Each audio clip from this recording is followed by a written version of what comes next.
When advertising companies are selling you something, they're not selling you a product in a vacuum, right? Like you should have this particular brand of clothing or this particular handbag or this particular kind of car in a vacuum. That's not how they're doing it. What they're doing is they're selling you this idea that you should have this lifestyle and that these are the accoutrement of that lifestyle, right? Like you have to have these things to be part of this lifestyle. So what they're selling us is the desire to be like whoever it is in the advertising. So like he mentions certain cigarette brands, right?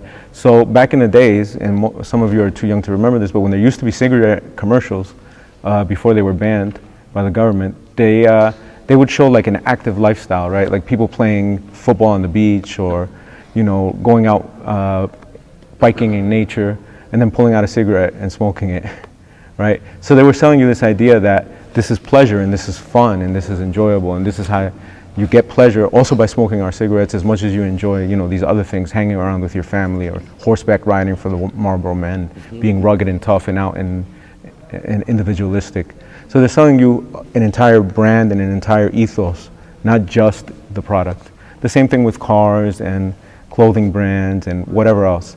If you look at the commercials, if you see them, that's always what they're doing. They're engaging in young people who are cool wear this stuff, and or like the Lincoln commercials now. If you're, you know, a really successful, you know, upper middle class white guy in his 40s and 50s, you drive a Lincoln.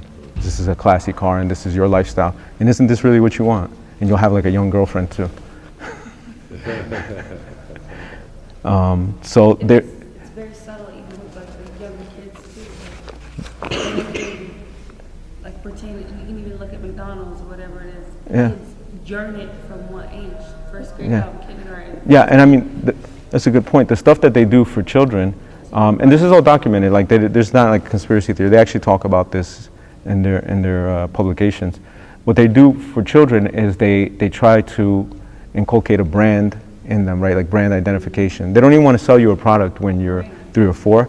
It's a product that they want to sell you as a teenager, but from a young age, they get you to love it so that you'll be triggered when you get to that teenage or preteen age, and then you'll start asking your parents about it. And they even measure for children. They even measure in they literally use as a measurement nags, how often that child nags the parent to get them this thing. So, yeah, so the more nags that they get out of, you know, and they test people, and people sign up for this willfully, they don't even get paid. So they test the kids and they show them something, and then they see which commercial develops the most nags from the kid to the parent, and then that's the one that they use in their test products. So this is what they're doing, right? So be aware of that, and be aware that this is all against you. They're just trying to get money out of your pocket. That's all they really care about.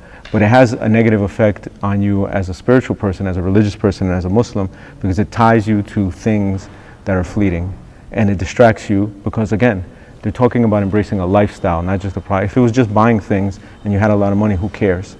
But really what you're buying is an entire lifestyle that's antithetical to the remembrance of Allah, to being generous, to being unselfish, to being giving to others, to caring about your family more than about things, etc. So just be aware of that.